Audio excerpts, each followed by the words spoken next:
बाहर से गिरफ्तार कर लिया है। पीटीआई के मजीद अरकान असम्बली की गिरफ्तारियां भी मुतवक्के हैं। पार्लियामेंट की लाइट्स बुझा दी गई हैं। सिविल वर्दी में पुलिस ने नफरी पार्लियामेंट में दाखिल कर दी है। ज़ैन कुरैशी, हामिद रजा, शेख वक्कास समेत दीगर पार्लियामेंट के अंदर मौजूद हैं। आपको अपडेट किया जा रहा है, जलसे में ज़ाब्ता अखलाक की खिलाफ वर्जी पर पीटीआई के खिलाफ बड़ा क्रैकडाउन जारी है। ताज़ा तरीन सूरत हाल जानेंगे, नासिर भट्ट हमारे साथ मौजूद हैं। नासिर, बताइएगा, सिविल वर्दी में पुलिस एहलकार अंदर मौजूद हैं, क्या सूरत हाल है अब तक की? देखिए, पार्लियामेंट हाउस के बाहर इस वक्त वफाकी पुलिस एक बड़ा एक्शन करने को तैयार है।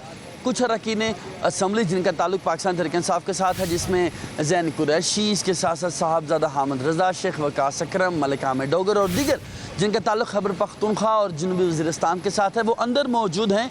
और कहा यह जा रहा था कि वो रात पार्लियामेंट हाउस के अंदर ही गुजारेंगे और गिरफ्तारी से बच जाएंगे, लेकिन पुलिस की जानिब से मुतबादल जो हिकमत अमली है वो अपनाते हुए सिविल यूनिफॉर्म में जो 5 से 6 गाड़ियों में बाकायदा तौर पर जो एहलकार हैं उनको दाखिल किया गया है पार्लियामेंट हाउस में। और ऑपरेशन की जो तैयारी है वो मुतवक्के है। और इस हवाले से जो पार्लियामेंट हाउस की लाइट्स हैं मुकम्मल तौर पर बुझा दी गई हैं। और हमारे ज़रा की जानिब से मैं ये बताया जा रहा है कि कुछ ही देर में वफाकी पुलिस की जानिब से बड़ा ऑपरेशन किया जाएगा। और ये तमाम तर अरकान असम्बली जो कि इस वक्त कौमी असम्बली में मौजूद हैं, और उनकी जानिब से हिकमत अमली ये बनाई गई थी कि कल होने वाले, यानी कि आज 3 से 4 घंटे बाद जब दिन होगा, कौमी असम्बली का इजलास होगा, तो वहीं से वो कौमी असम्बली के इजलास में जाएंगे और स्पीकर से गुजारिश की जाएगी कि वो इंटरवीन करें ताकि सारी गिरफ्तारियों का जो मामला है उसको रोका जा सके। लेकिन वफाकी पुलिस की जानिब से जो है मुतबादल हिकमत अमली बनाते हुए सिविल यूनिफॉर्म में हम देख रहे हैं कि 5 से 6 गाड़ियों में एहलकार जो हैं पार्लियामेंट हाउस में दाखिल हो चुके हैं। लाइट्स बुझा दी गई हैं और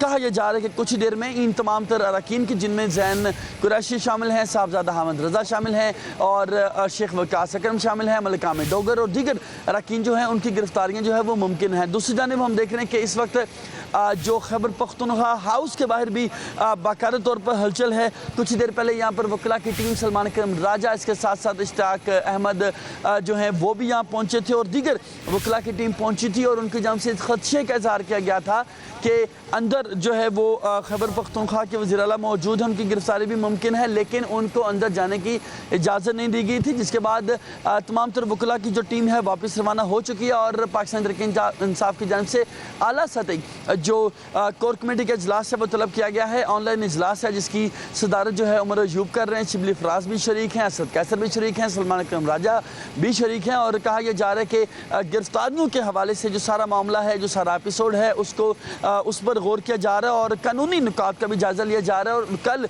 इस हवाले से क्या हिकमत अमली अपनाई जाएगी उस हवाले से भी सूरत हाल जो है वो तय की जा रही है। लेकिन इस वक्त पार्लियामेंट हाउस में जो सिविल यूनिफॉर्म में वफाकी पुलिस के नासिर, ये बताएगा कि जैसा कि आपने बताया कि खैबर पख्तूनख्वा हाउस के बाहर जो है वो वकला मौजूद थे पाकिस्तान तहरीक इंसाफ के, सलमान अकरम राजा भी, उन्होंने ये कहा कि खैबर पख्तूनख्वा के वज़ीर आला अंदर मौजूद हैं।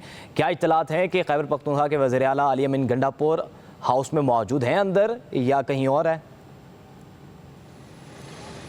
देखिए, इतलात तो यही है कि जो उमर अमीन गंडापुर हैं, वो अली अमीन जो गंडापुर हैं वो अंदर मौजूद हैं। और इतलात ये भी हैं कि उनको हाउस अरेस्ट कर दिया गया है, लेकिन मुसद्दका तौर पर कहना ये कबल वक्त होगा कि उनको अंदर हाउस अरेस्ट किया गया है या वो अंदर ख़ुद मौजूद हैं। इस हवाले से इतलात ये भी आई थी कि जो वज़ीर आला बलूचिस्तान हैं उनकी मुलाकात इनके साथ हुई थी। वो खैबर पख्तूनख्वा हाउस पहुँचे थे और उनकी जानिब से वज़ीर आला खैबर पख्तूनख्वा के साथ मुलाकात की गई थी। लेकिन कुछ ही देर बाद वज़ीर आला बलूचिस्तान की जानिब से इस बात की तस्दीक तो की गई कि वो वज़ीर खैबर पख्तूनख्वा हाउस पहुँचे थे, लेकिन उनकी जानिब से ये इस बात की तरदीद की गई थी कि वो मुलाकात उनकी जानिब से की गई है। उनकी जानिब से कहा गया कि बलूचिस्तान हाउस जाने के लिए उनकी जानिब से खैबर पख्तूनख्वा हाउस का रास्ता जो है अपनाया गया था। तो इस हवाले से हम देख रहे हैं कि मुख्तलिफ इतलात मौसूल हो रही हैं कि वो अंदर मौजूद हैं और उनको हाउस अरेस्ट कर दिया गया है। लेकिन मुसद्दका तौर पर यह कहना कबल वक्त होगा। लेकिन इस हवाले से जो वकला थे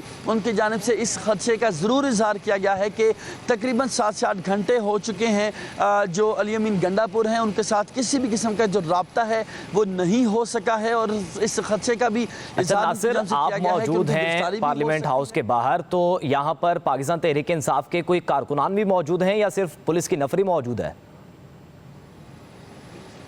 देखिए, कारकुनान की आमद का यकीन तौर पर एक इम्कान तो मौजूद था, लेकिन वफाकी पुलिस की जानिब से इस हवाले से मुकम्मल जो तैयारी है वो की गई थी। सुबह से ही जो रेड जोन है उसको मुकम्मल तौर पर सील कर दिया गया था। सरीना चौक की बात की जाए, एक्सप्रेस चौक की बात की जाए, डी चौक की बात की जाए, या जो रेड जोन को जाने वाले दीगर रास्ते हैं, मैरियट चौक की बात की जाए, उन सबको बंद कर दिया गया था। सिर्फ एक रास्ता यानी कि मार्गला रोड का रास्ता था जो कि इस्तेमाल किया जा रहा था रेड जोन में दाखिल होने के लिए या रेड जोन से बाहर आने के लिए, और वहाँ पर भी खासी टाइट जो सिक्योरिटी है वो बाकायदा तौर पर तैनात की गई थी। जिसके बाद हमने देखा कि खासा मुश्किल था एक आम शहरी के लिए, एक आम सरकारी मुलाजिम के लिए भी रेड जोन में दाखिल होना। बाकायदा तौर पर 2 से 3 मुकामात पर चेकिंग की जा रही थी, जिसके बाद ही तमाम तर अफराद को रेड जोन में दाखिले की इजाज़त दी जा रही थी। तो सारी सूरत हाल में यह नामुमकिन दिखाई देता था कि कोई भी पाकिस्तान तहरीक इंसाफ का कारकुन रेड जोन में बगैर अपना पास या बगैर मुतलका पुलिस की भारी नफरी जो है वो मौजूद है। कुछ सिविल वर्दी में भी पार्लियामेंट हाउस के अंदर दाखिल हो चुके हैं। नासिर भट्ट हमें तफसीलन आगाह कर रहे थे ताज़ा तरीन सूरत हाल के बारे में। नासिर, बहुत शुक्रिया आपका।